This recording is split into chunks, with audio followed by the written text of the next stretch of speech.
Well, hello everyone, welcome to today's first look. Caught you off guard, didn't I? You thought Love Island was still on. Sadly, it's not. But I am here to bring you a little bit of a debrief since the final on Monday. Wow, Monday? It was only like a couple of days ago. Feels like a month ago, doesn't it? It feels like that endless summer where you go somewhere, fall in love, and then time moves on, emotions move on, and nothing is ever the same again. What a load of rubbish I'm spouting. Let's get down to business. Let's brief you guys on what's been happening since the villa closed its doors. Now, this is just the start of stuff, because as you know, as the next few days and weeks move on, we're going to see lots of interesting things happen. But let's start with the voting percentages. Did you see these? Did they surprise you? So, what we have here is how much of a percentage each couple got. And of course, right down at the bottom, we have Angel and Ty with 18.3% of the vote. I don't think that'll surprise anyone. They were never going to win. It's not a terrible voting percentage. 22% for Yaz and Jamie. I think a lot of us would have expected them to be a bit higher than that. But again, not terrible. Then we jump from that to Shakira and Harry at 26.2% of the vote. Pretty good.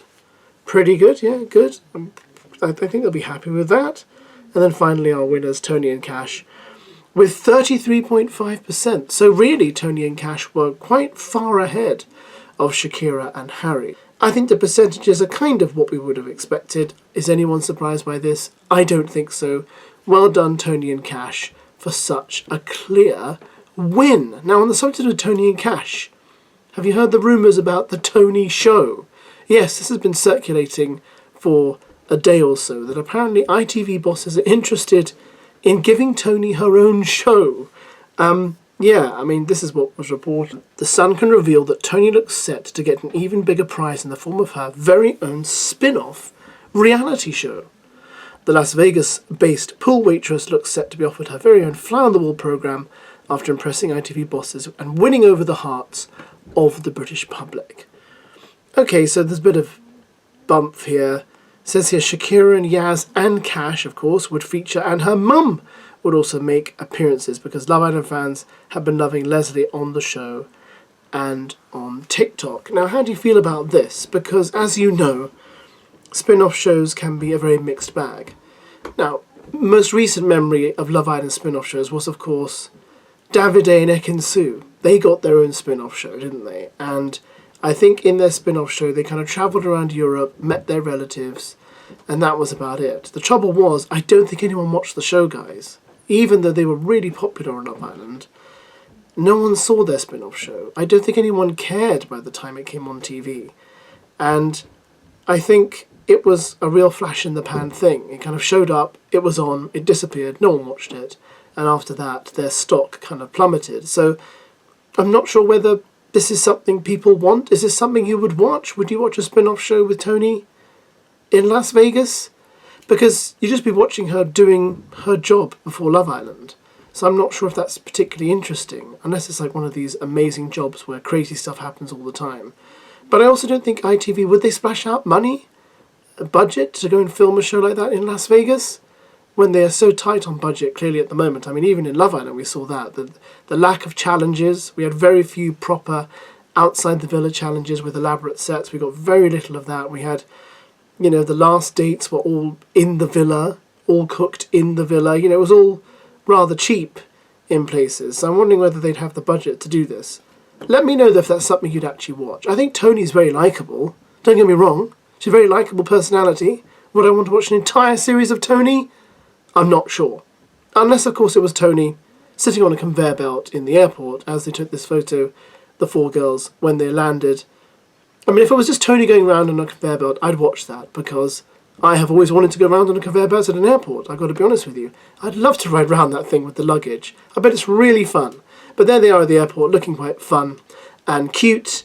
And the boys are back, of course. Everyone's back now. This is why things will start to kick off. And on the subject of things kicking off, right, I'm just going to focus on Dejon for a minute. I'm not being a hater. I just have to say that since getting out of the villa, just stuff. You just think stuff with Dejon has been a bit, is this true?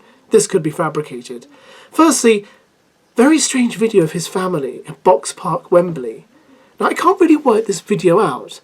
Are they saying in this video that Billy Kiss was bad or Billy Kiss was good? Because it's hard for me to... I'm a simpleton, really, and it's hard for me to ascertain exactly what they're saying.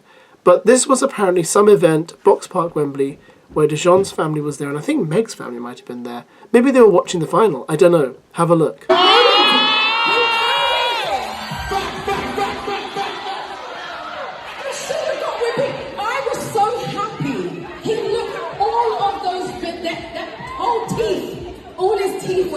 Shining when he saw Billy Kiss, and then he done her dirty, and that's what happened. Billy Kiss, if you hear this, we'll be there.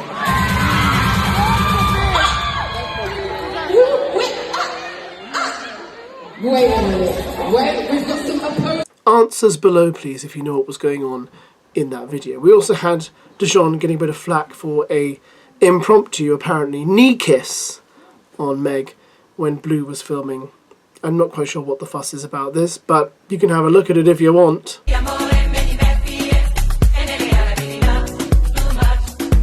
And then this, which really did spark my interest, if it's true. And that is that, you know, as the Islanders leave the villa, they go on Instagram and they'll post a thank you post and say, oh, thank you so much for your support when I was in the villa. It meant the world to me, blah, blah, blah. And apparently Dejon's one was written by AI. I mean, this is what people are saying.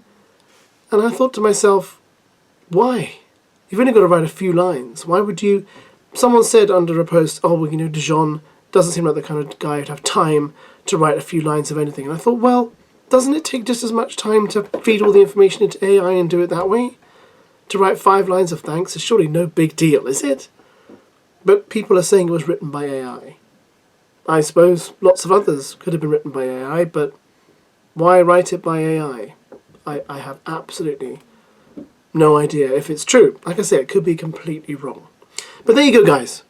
That's your Love Island Aftermath Roundup for today. There will be more coming, trust me, as time passes.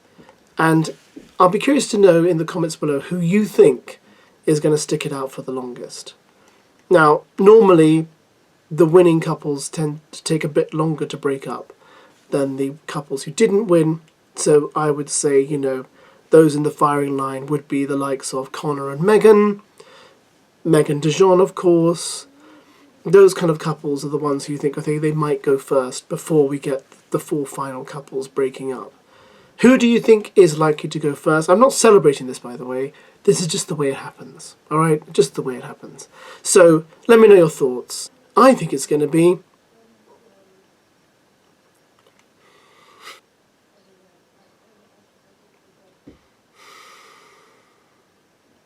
I don't know.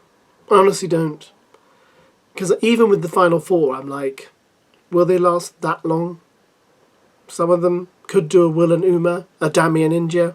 I think Harry and Shakira have potential, but I don't trust Harry.